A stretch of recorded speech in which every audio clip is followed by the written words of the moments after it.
الله الملك الحق اعوذ باللہ من الشیطان الرجیم، بسم اللہ الرحمن الرحیم۔ تمام ناظرین و سامعین کی خدمت میں سلام عرض ہے۔ پروگرام نور رمضان کے ساتھ آپ کی خدمت میں حاضر ہیں۔ ماہ مبارک شعبان کے آخری ایام چل رہے ہیں اور ماہ مبارک صیام، ماہ مبارک رمضان کی آمد ہے۔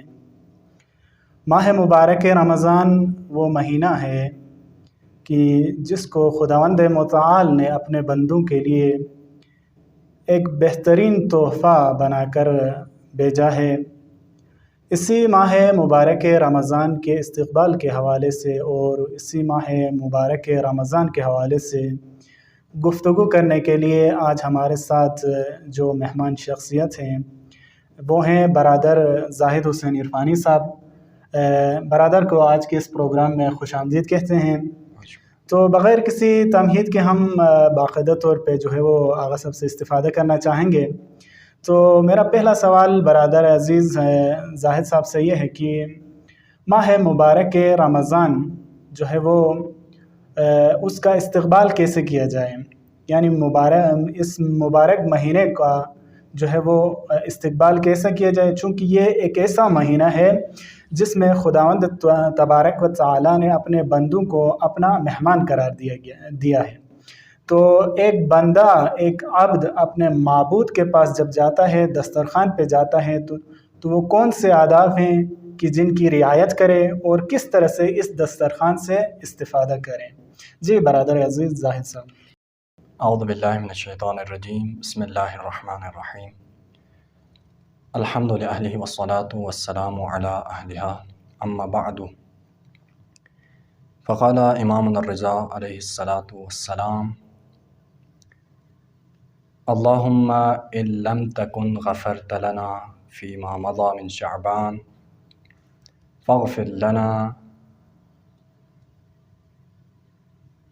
فیما بقی منہ۔ واقعاً بہت ہی خوشی کا مقام بھی ہے، کیونکہ پورا ایک سال گزارنے کے بعد رب کائنات نے پھر سے اپنے گناہگار بندوں کو یہ توفیق عنایت فرمائی کہ دوبارہ اللہ کے درگاہ میں حاضر ہو جائیں اور اپنے لیے ذخیرہ آخرت جو ہے جمع کریں۔ آپ نے فرمایا کہ آداب مہمانی کیا ہیں، تو یقیناً عام طور پر بھی ہم اپنی زندگی میں دیکھ لیں کہ جب آپ کسی کے مہمان بن کے چلے جاتے ہیں تو آپ خود غور کریں کہ کن چیزوں کو آپ خیال رکھتے ہیں۔ بیسیکلی جو چیزیں ہوتی ہیں، اپنے کپڑے تیار کر لیتے ہیں، آپ صفائی ستھرائی کر لیتے ہیں۔ آج کل تو اور بھی تھوڑا ماڈرن طریقے سے میک اپ شیک اپ وغیرہ یہ ساری چیزیں بھی چلتی ہیں، تو یہ ساری چیزیں بند سور کے یعنی جانے کی کوشش کرتا ہے انسان۔ جی بالکل، یہ کوئی بھی نہیں چاہتا ہے کہ جائیں اور اس کی بے عزتی ہو جائیں، اس لیے بہت محتاط طریقے سے تیار ہو جاتا ہے اور مہمانی پہ مثلاً یا دوسرے لفظوں میں کہیں تو پارٹی میں جو ہے چلے جاتے ہیں۔ تو یہی صورتحال کہ ہم اس ماہ مبارک رمضان میں رب کائنات، رب اکبر کے کہ جس سے بالا کوئی نہیں ہے، جو سب سے عظیم ہے، جو سب سے اعلیٰ ہے، جس کے مقابلے میں کوئی نہیں ہے، جس کا مثل کوئی نہیں ہے، ایک ایسے عظیم اللہ کے ہاں مہمان بن کے ہم جا رہے ہیں، تو یقیناً اس کے بھی کچھ آداب ہیں اور اس مہمانی میں بھی ہمیں کچھ تیاری کرنے کی ضرورت ہے۔ تو یہ تیاری کیسی کرنی ہے، ہمیں کچھ بولنے کی ضرورت نہیں ہے۔ ہمارے آقا مولا امام ہشتم، امام رضا علیہ السلام نے جب شعبان المعظم کے یہ آخری ایام تھے تو مولا نے ابا سلط سے فرمایا کہ اے ابا سلط، ماہ شعبان کے آخرین ایام ہیں، آخرین دن چل رہے ہیں، تم یہ دعا زیادہ پڑھا کرو۔ یہی چیز یہاں پر ایک دو چیزیں ہیں، انشاءاللہ اس دعا کا ترجمہ کرنے کے بعد ہم ان کی طرف اشارہ کرنا چاہیں گے۔ مولا نے فرمایا، دعا کرتے ہوئے فرماتے ہیں کہ پروردگارہ، اگر ماہ شعبان کے گزشتہ ایام میں ہماری مغفرت نہیں ہوئی ہو، آپ نے ہمیں معاف نہیں فرمایا ہو، تو پروردگارہ باقی جتنے بھی دن بچے ہیں ان دنوں میں ہمیں مغفرت عنایت فرما۔ یہاں سے آپ یہ بات نوٹ کر لیں کہ مولا مغفرت طلب فرما رہے ہیں، یعنی مولا فرما رہے ہیں کہ پاک صاف کر لے اللہ مجھے، یعنی مجھے پاکیزگی عنایت فرما، میرے تمام تر اشتباہات، خطائیں، غلطیاں یہ ختم فرما دیں، تاکہ میں ایک پاک اور صاف جسم اور روح کے ساتھ تیری مہمانی میں حاضر ہو سکوں۔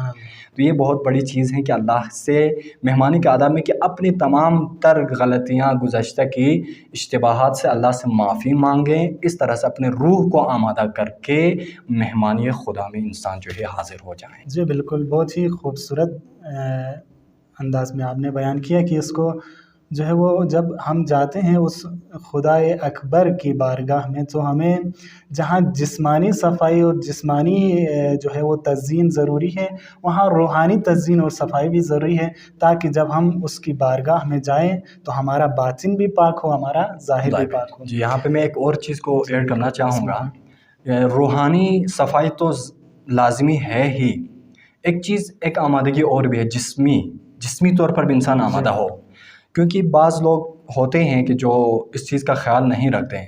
یہاں تک کہ ہم نے خود دیکھا کہ مثلاً بعض لوگوں کو کہا جاتا ہے کہ آپ روزہ نہ رکھیں کیونکہ آپ جسمی طور پر تیار نہیں ہیں، مطلب کوئی مریض ہو اس کے لیے روزہ، کمزوری ہو روزہ اس کے لیے مضر ہو، اسے کہا جاتا ہے کہ آپ روزہ نہ رکھیں، آپ پر روزہ واجب نہیں ہے، تو ضد کرتے ہیں کہ نہیں میں نے تو روزہ رکھنا ہے، بھائی میں نے روزہ رکھنا ہے، کسی بھی صورت مجھے کچھ بھی ہو جائے میں نے روزہ رکھنا ہے۔ تو یہاں پر بھی اس چیز کی بھی ضرورت ہے کہ انسان جسمی طور پر بھی آمادہ ہو۔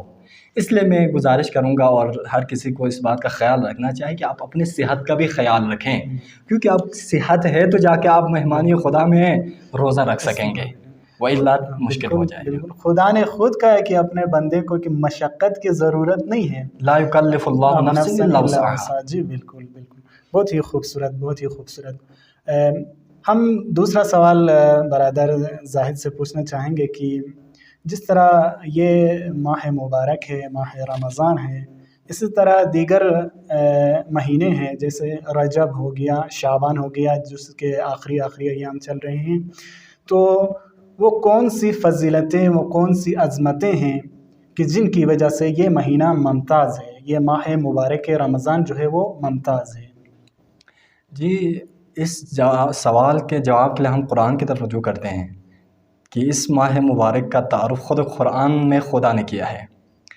سورہ بقرہ کی آیت نمبر 185 میں رب کائنات ارشاد فرماتے ہیں شہر رمضان الذی انزل فیہ القرآن، ماہ مبارک سیام، ماہ مبارک رمضان وہ مہینہ ہے جس میں قرآن نازل کیا گیا۔ یہی چیز آپ لے لیں کہ نزول قرآن عظمت ماہ مبارک رمضان کی سب سے بڑی وجہ ہے کہ قرآن مجید وہ کتاب کی جس کو انسانوں کے لیے رب کائنات نے دستور و آئین قرار دیا ہے، وہ کتاب کہاں نازل ہو رہی ہے؟ ماہ مبارک رمضان میں۔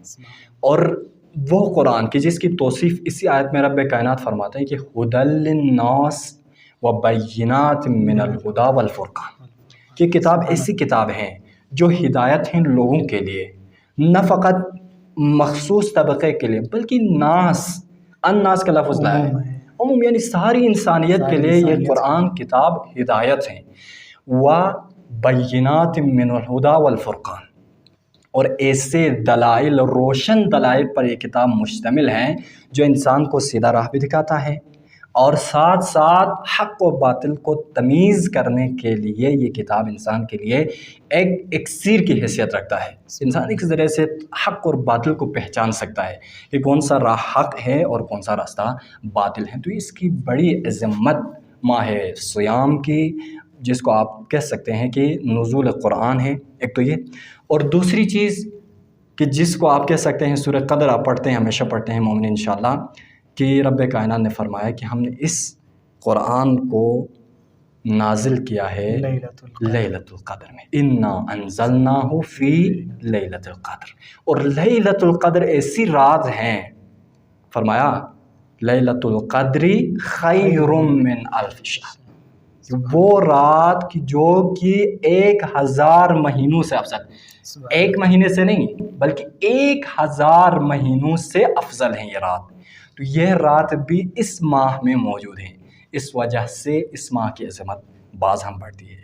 اور تیسری اور اہم چیز کہ جو اس ماہ مبارک رمضان میں ہیں اور جس کی وجہ سے اس ماہ کی عظمت بڑھتی ہے وہ روزہ ہے، کیونکہ روزے کے حوالے سے روایات موجود ہیں کہ بنی الاسلام علی خمس، ان میں سے ایک چیز روزہ ہے، تو لہٰذا اس وجہ سے ماہ مبارک رمضان کی عظمت بڑھتی ہے۔ اور یہ وہ عظیم اور واحد مہینہ ہے کہ جس کا تذکرہ، جس کا نام قرآن میں موجود ہے۔ باقی کسی مہینے کا نام موجود نہیں ہے، لیکن یہ مہینہ واحد ہے کہ جس کا نام قرآن میں موجود ہے۔ سبحان اللہ، بہت ہی خوبصورت انداز میں برادر جو ہے وہ اس ماہ مبارک کے رمضان کے بارے میں گفتگو کر رہے تھے کہ اس ماہ مبارک کی کتنی فضیلت ہے، اور یہ ماہ مبارک جو ہے وہ دوسرے مہینوں سے کیوں فضیلت رکھتا ہے، برادر بیان کر رہے تھے۔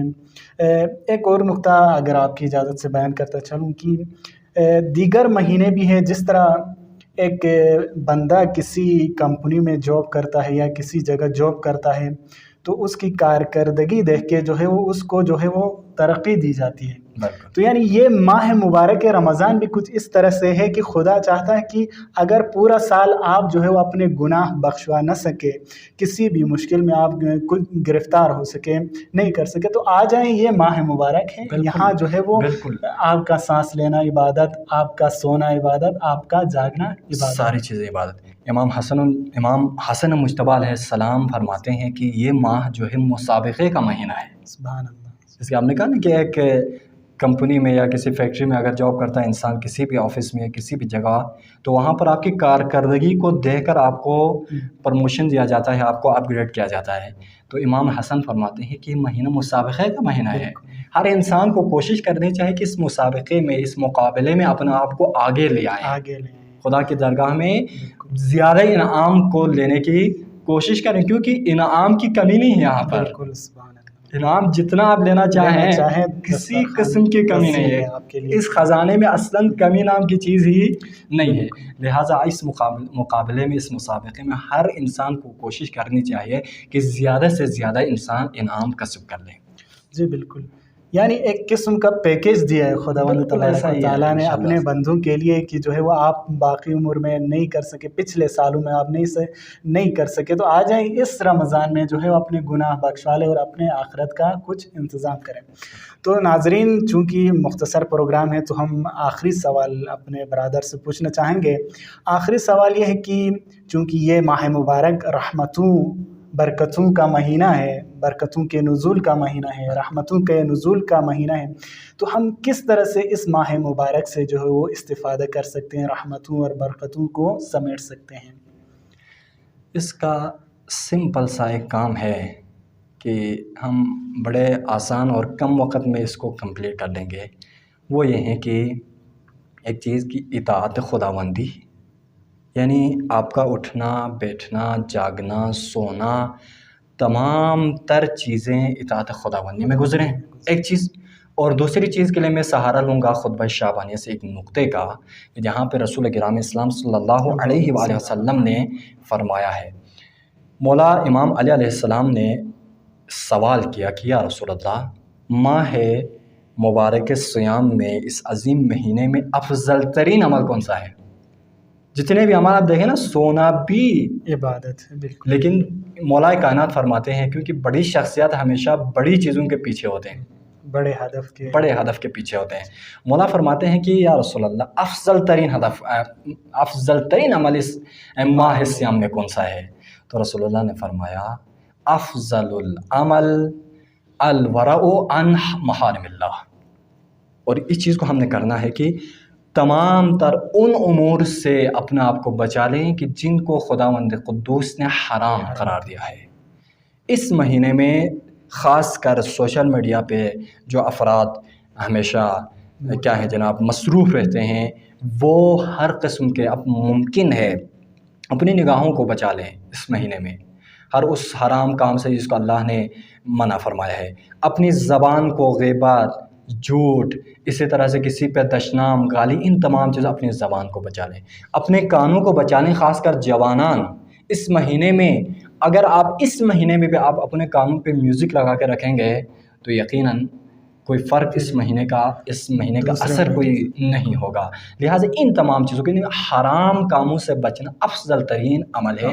تو لہٰذا اس مہینے کی سب سے بڑی چیز اس کو ہم نے کرنی ہے کہ اپنے آپ کو تمام تر محارم سے محفوظ رکھیں، دور رکھیں، اور انشاءاللہ اللہ ہم سب کو توفیق دیں کہ اطاعت خداوندی میں زندگی گزاریں، اس مہینے کو گزاریں، اور ساتھ ساتھ محارم الہی سے اپنے آپ کو محفوظ بھی رکھ سکیں۔ الہی آمین۔ جی ہمارے برادر زاہد حسین عرفانی صاحب بہت ہی خوبصورت انداز میں بتا رہے تھے کہ اس مہینے کا جو افضل ترین عمل ہے وہ ہے محارم ہیں ان سے اپنے آپ کو بچانا۔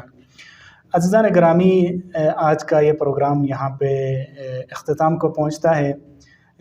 ایک نئے پروگرام اور ایک نئے موضوع کے ساتھ پھر آپ کی خدمت میں حاضر ہوں گے۔ نور رمضان کا پروگرام انشاءاللہ پورے ماہ مبارک رمضان میں آپ سامعین و ناظرین کے لیے مختلف موضوعات اور زاہد بھائی سے ہم انشاءاللہ استفادہ کریں گے۔